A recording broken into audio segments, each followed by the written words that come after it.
Sous les voûtes des anciennes cuisines, étrange atmosphère, Monsieur Walter est au château.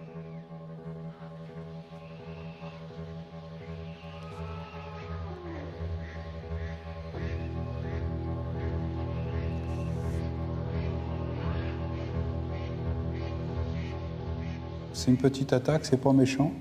À mon avis, ça vient du bout de bois. Donc bon, c'est pas très grave, mais c'est à surveiller, quoi. En fait, l'inspection, ça sert surtout à ça, quoi. C'est à déterminer s'il y a des insectes ou pas, quoi. Monsieur Walter inspecte, surveille, restaure les plus belles collections zoologiques de France. 2 fois par an, il parcourt les salles du musée de la chasse de Randan.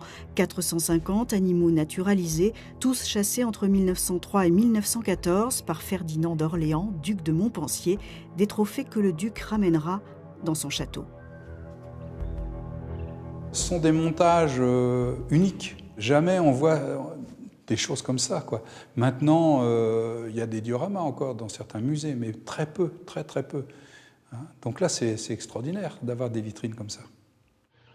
Les animaux de la collection sont saisissants. Des scénographies signées Roland Ward, un taxidermiste de Londres très prisé par les chasseurs fortunés.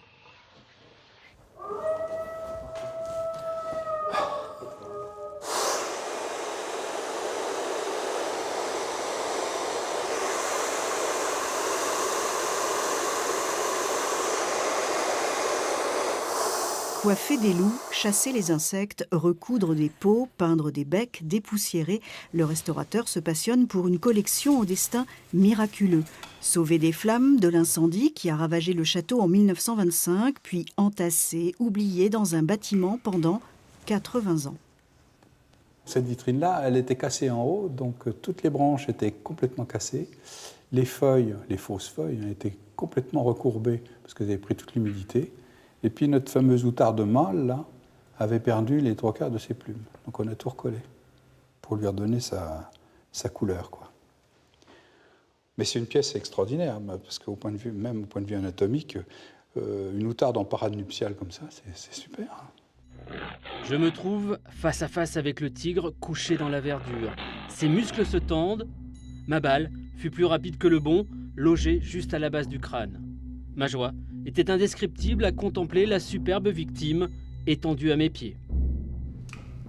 Ses souvenirs de chasse en Indochine datent de 1912. Aujourd'hui, ce tigre d'Asie, trophée du duc de Montpensier, est considéré comme l'un des plus beaux spécimens naturalisés du monde, tout croc dehors, prêt à bondir. En principe, on ne le ferait plus maintenant, parce que la muséographie a changé. Et maintenant, on essaye de montrer les animaux dans leurs meilleurs jours, à savoir qu'ils sont relativement sympathiques quand on ne les attaque pas ou qu'on ne les ennuie pas. Mais souvent, dans les collections très anciennes comme ça, les mammifères sont de la gueule ouverte.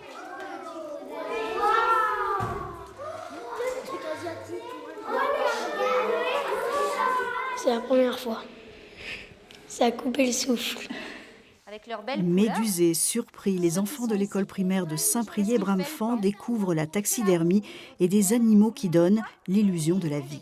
C'était vraiment très bien fait et je ne comprends pas comment ils ont pu tout enlever dans l'animal et mettre de la paille. Enfin, c'est vraiment super. Ils peuvent reproduire n'importe quel animal, n'importe quel geste. C'est très impressionnant.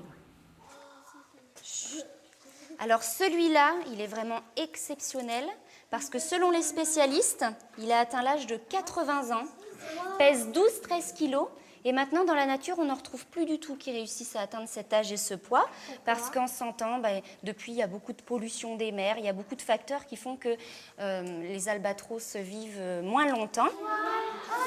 Vous pourriez leur dire Ici, là, c'est l'impact de la balle. C'est Ferdinand d'Orléans qui a chassé tous ces animaux-là. Quels sont les animaux qui vous ont le plus impressionné? Moi, c'est la tête du buffle d'eau. Pourquoi? Parce qu'il a des cornes vraiment énormes. Et ça, j'aime bien. Et toi? Moi, c'est le tigre d'Asie avec ses pattes, elles sont énormes, plus grosses qu'une tête d'enfant. Demain, nous tendrons l'oreille vers une autre collection du château de Randan, les pianofortes du 19e siècle.